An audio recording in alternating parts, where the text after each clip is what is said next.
Hello everybody, hello everybody, hello everybody and welcome.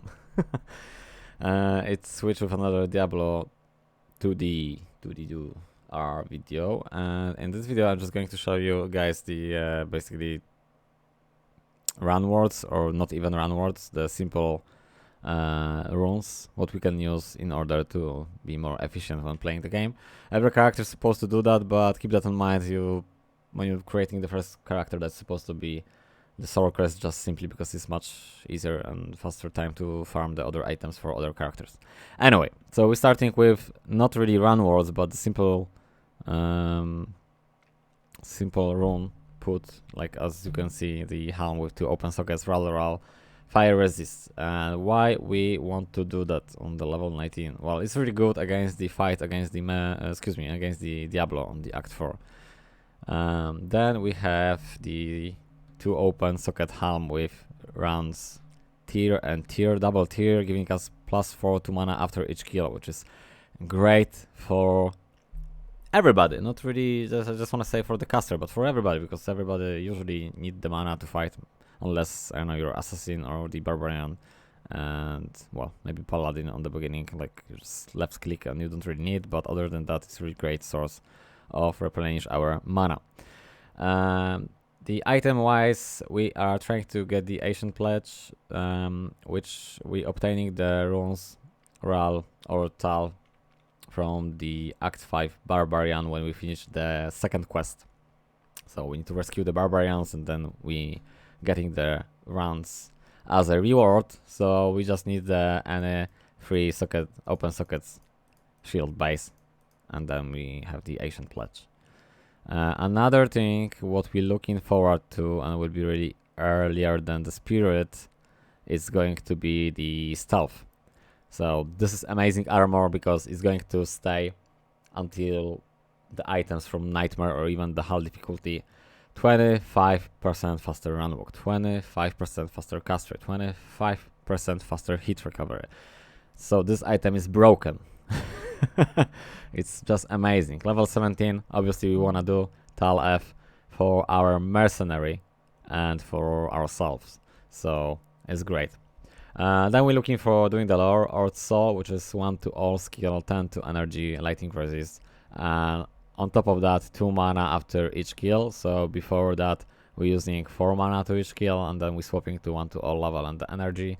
So basically overall this is better because it's giving us to 1 to plus 1 to all skills. If we're talking about the Mercenary weapon, so that have to be the Polar Arm class for open socket weapon. And the reason why is we can then do the Insight, which is Ral Tier Tal Soul. So also keep that in mind, it's good to have more than one set, just trying to pick the Ral Tier Tal Soul for another weapon for the Mercenary, for another Insight with better better base DPS. Basically that's what we're looking for. We're looking for the Treasure, and I'm just gonna show you that in a minute.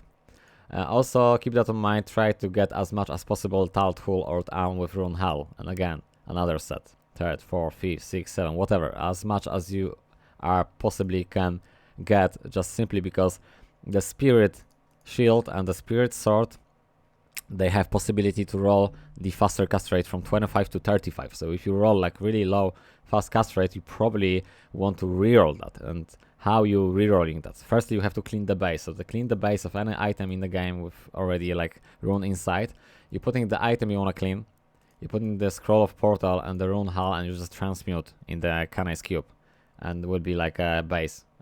So for example, we're cleaning the shield and then we're getting the base. And you can put again the Runewords to the base. So we're talking about the spirit, because obviously there's the possibility to roll higher cast rate.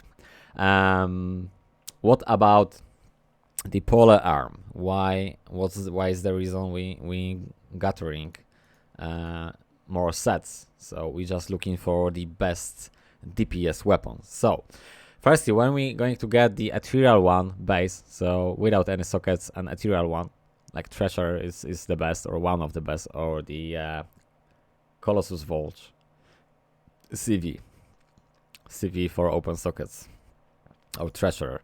So we putting this ethereal one without any sockets to the Canais Cube, and then we're just putting the perfect amethyst, rune am, and rune ral, and you have like odds to get 4 sockets, which is great.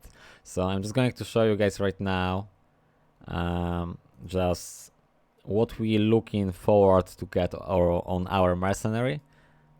It's obviously, this build is not the best, but it's quite good enough to snowball, you know, areas like pit, tunas, and even my mercenary managed to fight against Mephisto and Andariel, which is great. So that's the weapon we're looking forward to. As you can see right now, the DPS is 480, so it's great from 50. So he's hitting for almost 1800, but he didn't apply yet the Venom. 25% chance to cast the Venom from the Runewords Treachery Shell to Lam, and then he will be hitting about the 3000 damage, which is great. So why Treachery? Why the Treachery is the best on the beginning or even later on in the game? Just simply because we having that extra damage from the Venom. Then we have 5% chance to cast level 15 Fate when struck. So level 15 Fate when struck giving us, or in this case him, extra 60 to all res, which means he will be like max out on the resistance, but on top of that, extra 10% to the damage reduced, to the physical damage reduced. So that's going to combine with Vampire Gaze with extra 18. So overall we're having 33% less damage reduced. So it's great. On top of that, we have some life leech, which is good. And if you don't have the Vampire Gaze, you can put the Talrash Mask, which give you the 10% of the life leech, but the case is better just simply because we have the damage reduced on it, so it's great. The helm is one from the best. Also, there are some different setups, like we just putting the Andy face here, Andariel face, and then we putting some Kick-Ass armor, Fortitude, for example, and then the Infinity over there, and then the Mercenary is just like godlike mode. And we are on the godlike mode because when we are putting the Infinity here, he will be getting the Conviction Aura, which basically deflects the Emios and doing like a low res for the opponents, for the minions. But this is for the endgame build, and this is for like how you want to progress. And I think that's it for now. That was just, like I said, like really quick tips, just how to get your mercenary and what gear do you really need on the beginning, because there is no point to searching for like 20,000 Runewords and other shit, because everything what I show you right now, what you've seen, basically will help you to get to the level, to the Act 1 on the hard difficulty, and then you're just farming the pit to the Oblivion for the first week, and you're just going to get every item in the game. Another video is going to be just separate about just the Spirit Sword and the Monarch Sword, where to obtain them, where to get them, and also there will be the explaining the reason behind farming the pit and farming the tunas. What's the point of farming 1 week the area level, I mean, in the first act. Alright, thank you very much guys for watching. See you guys in the next video. Take care and bye for now.